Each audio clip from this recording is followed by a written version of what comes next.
ترکی میں ایک نوجوان نے اپنی پہلی تنخواہ ملنے کی خوشی میں ایک ایسا کارنامہ کیا کہ دنیا ہل گئی. اس بچے نے اپنے بوڑھے ماں باپ کو شدید منع کرنے کے باوجود وہ انہیں ترکی کے مہنگے ترین ریسٹورنٹ میں کھانا کھلانے لے گیا. اور یہ ہوٹل اس قدر پرتعیش تھا کہ اس کا اندازہ نہیں لگایا جا سکتا. یہاں بڑے بڑے لوگ بہت بڑی بڑی گاڑیوں میں اور پیسے کے ساتھ ہی داخل ہو سکتے تھے. اور یہ خواہش تھی اس کے ماں باپ کی کہ وہ کبھی جوانی میں اس ہوٹل کو تکا کرتے تھے اس کے سامنے کہ وہ بیٹھ کر کھانا کھائیں. والدہ بیمار تھیں اور والد کو راشا کی بیماری تھی. کانٹینیوسلی لعاب جو ہے تھوک ان کے منہ سے گرتا رہتا تھا اور بڑا ہی ایک بھینکر سا منظر ہو جاتا تھا دیکھنے والوں کے لیے. پہلے تو ہوٹل کی ایڈمنسٹریشن نے اس بچے کو روکنے کی کوشش کی کہ اس میں یہاں بڑے بڑے لوگ آتے ہیں, ہم یہ نہیں کر سکتے, لیکن بالآخر انہیں اجازت دینا پڑی اور وہ لوگ ہوٹل کے اندر چلے گئے. کہتے ہیں کہ یہ شخص کو پورا ہوٹل اور لوگ حقارت سے دیکھنے لگے. یہ شخص اپنے ماں باپ کے بیچ بیٹھ گیا اور اپنے دونوں ہاتھوں سے اپنے والدین کو نوالے کھلانے لگا.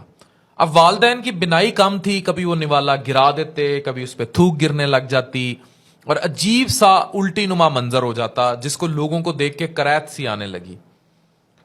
اس کے بعد ان کے کھانے کی چھینٹیں, ان کے راشے کی چھینٹیں اس کے کپڑوں پہ گرتی چلی گئیں. وہ ان کو نوالے درد نوالے کھلاتا چلا گیا.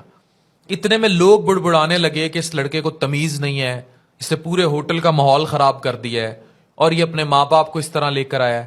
یہ سب چیزیں ہوٹل کا ایک بڑا مینیجر کھڑا دیکھ رہا تھا اور وہ اس نے اپنے تمام عملے کو تاکید کر رکھی تھی کہ جتنی فیسیلیٹیشن اس بچے کو ریکوائرڈ ہو اس کو دی جائے اپنے ماں باپ کی اس خدمت کے عوض, اور وہ اس کو فیسیلیٹیٹ کر رہے تھے. اس کے بعد وہ اپنے ماں باپ کو ان ویٹرز کی مدد سے واش بیسن تک لے کر گیا. اس نے ان کے ہاتھ پیر دھلوائے, منہ دھلوایا اور اس کے بعد باہر جانے لگا تو مینیجر بھاگا بھاگا اس لڑکے کے پاس آیا. اس نے کہا, بیٹے تم ایک بہت قیمتی چیز جو ہے وہ چھوڑے چلے جا رہے ہو. اس بچے نے کہا, میں کیا چھوڑا چلا جا رہا ہوں؟ اس نے کہا, تم دیکھو کتنے پرتعیش لوگ اتنے مہنگی مہنگی گاڑیوں کپڑوں میں مہنگے ترین کھانے کھا رہے تھے, مگر تم ان سب سے اوپر نکل گئے. تم ان سب کے لیے ایک سبق چھوڑے جا رہے ہو, اور وہ سبق ہمارے نبی پاک صلی اللہ علیہ وآلہ وسلم کا دیا سبق ہے. اور وہ سبق ہے, انہوں نے فرمایا کہ کاش میری والدہ حیات ہوتی تو میں عشاء کی نماز پڑھ رہا ہوتا, وہ آواز دیتی محمد, میں خدا کی قسم نماز چھوڑ کر دوڑ کر آ جاتا اور ان کے قدموں سے لپٹ جاتا. دعا ہے اللہ تعالیٰ ہمارے بچوں کو والدین کا احترام کرنے, ان کی عزت کرنے اور ان کی خواہشات پوری کرنے کی توفیق عطا فرمائے. میں آج آپ سے بڑی سینٹی بات کرنے جا رہا ہوں.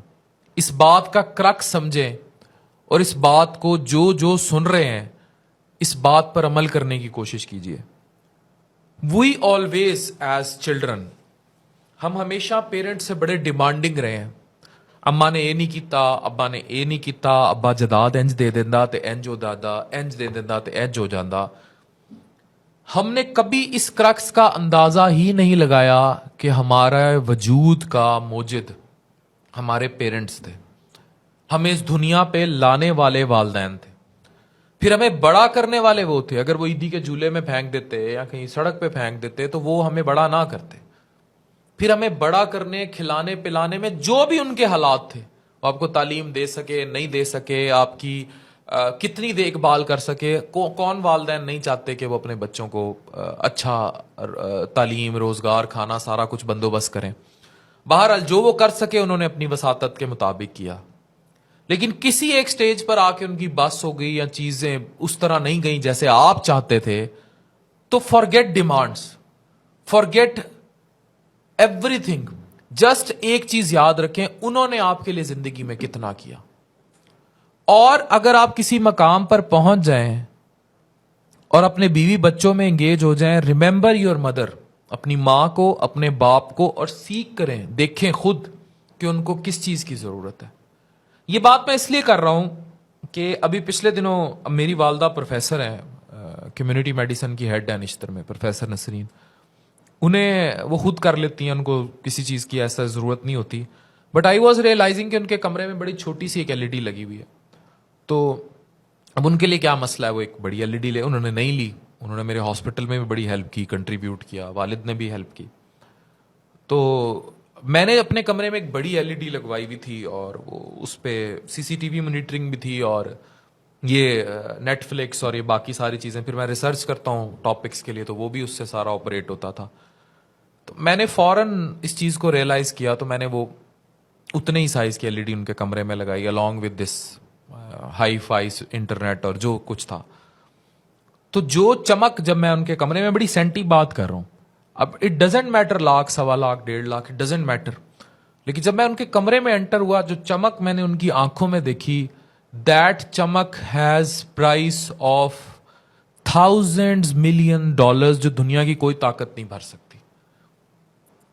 تو میں یہ نہیں کہہ رہا میں نے کوئی بڑا کام کیا, میں آپ کو ایک ریئلائزیشن کی بات کر رہا ہوں کہ آج دیکھیں ابھی جا کے کہ آپ کے پاس کوئی ایسی چیز ہے, کوئی گاڑی, کوئی موبائل فون, کوئی, تو آپ جس ایج بریکٹ میں, اور آپ کے پیرنٹس جس ایج بریکٹ میں, شاید ان کو زیادہ ضرورت ہوگی اس چیز کی. مجھے رشک سے دیکھتا ہوں میں ان لوگوں کو جو اس ایج میں اپنے ماں باپ کے لیے کوئی موبائل فون لے لیتے ہیں, انہیں کوئی عمرہ کرا دیتے ہیں, حج کرا دیتے ہیں, اپنے لیے برانڈ کے کپڑے اپنی بیوی کے ساتھ شاپنگ کرنے کی بجائے اپنے والدین کو وہ شاپنگ کرا دیتے ہیں. میں رشک سے دیکھتا ہوں ان لوگوں کو, and I dream of a day کہ پاکستان میں ہر شخص اس کلیے پر آ جائے. آپ بیوی آپ کی کھاڑی پہن رہی ہے, سفائر پہن رہی ہے, سیلیں لگ رہی ہیں, بچوں کے لیے موبائل فون ڈیمانڈ کر رہی ہے, ایئر کنڈیشن ڈیمانڈ کر رہی ہے. اسی گھر کے کسی کونے قدرے میں آپ کا باپ یا ماں پرانے کپڑے پہنی جا رہے ہوں گے. نہ وہ آپ کو کہیں گے, نہ وہ آپ کو ڈیمانڈ کریں گے, اور یہ بھی چیز فیکٹ ہو جائے گی کہ جناب خیر ہے, تہاڈی عمر ہے, ساڈی تے عمر لنگ گئی. نو, دیر عمر ڈزنٹ لنگ گئی. ایسا نہیں ہے کہ ان کی عمر لنگ گئی. انہیں بھی سفائر کے کپڑے کی ضرورت ہے, کھاڑی. میں کسی کی پروموشن نہیں کر رہا, جو مرضی اچھا برانڈ لے دیں. انہیں بھی, آپ کا والد بھی عید پہ جنید جمشید آپ کی طرح پہن کے جائے, مہنگے والا, اف یو کین افورڈ. اگر آپ نے پہننا ہے اور باپ نے پہننا ہے تو باپ کا حق زیادہ ہے. آپ نے پہننا ہے اور آپ کی بیوی نے پہننا ہے تو ماں کا حق زیادہ ہے. میں نے ایسے ایسے گھر بھی دیکھے ہیں, لوگ 5 اسٹار ہوٹلز میں جاتے ہیں, ماں کیونکہ بوڑھی ہے یا ویل چیئر پہ ہے, چل نہیں سکتی, یا اسٹیٹس سمبل نہیں ہے, کیونکہ جو ترقی عموماً کر کے پاکستان میں اوپر آئے ہیں ان کی ماں وغیرہ پنڈوں سے ان کا تعلق ہے, وہ اسٹیٹس سمبل میں نہیں آتی. وہ گھر میں رات آپ 5 اسٹار ہوٹل سے پرانز پاڑ کے آئیں گے, اور ماں جو ہے وہ گھر میں دال کدو کھا رہی ہوگی, روٹی کدو کھا رہی ہوگی. آپ کی بیوی نے عید پر چامپیں اور یہ بھر کے فریج میں رکھا ہوگا, اور والدہ جو ہے وہ بیچاری بھوکی مار رہی ہوگی. If this is happening, trust me, آپ کے اوپر وہ سارا راشا گرے گا, وہ لعاب گرے گا. تو ہم لوگوں کی جو سیٹنگ ٹرینڈز ہیں نا toward the life move on, کہ ہاں بھیا بیوی ہے, بچے ہیں, ماں باپ کا کیا ہے, پڑھے مر جائیں گے, this will destroy you in the end. یہ آپ کو تباہ کر دے گا. End of the damage has been done, تو اس کو ریپیئر کیجیے. اگر میری یہ ویڈیو دیکھ کے کوئی ایک بھی شخص اپنی بوڑھی والدہ کے لیے یا والد کے لیے آج ہی کوئی مہنگا کپڑا, کوئی مہنگا فون, ان کی ضرورت کوئی اے سی, ان کی ضرورت کی کوئی بھی چیز لے کر اپنے گھر چلا جاتا ہے, مجھے لگے گا کہ میں نے جنت کما لی. تو try to understand this fact. You have to do it اور you have not to. One day or the other, you will have to answer this thing. اس کا جواب دینا ہوگا کہ آپ کہاں ہیں, کیا کر رہے ہیں, اور آپ نے اپنی دنیا میں کتنی جنت کمائی ہے، کتنی نہیں کمائی، یہ اس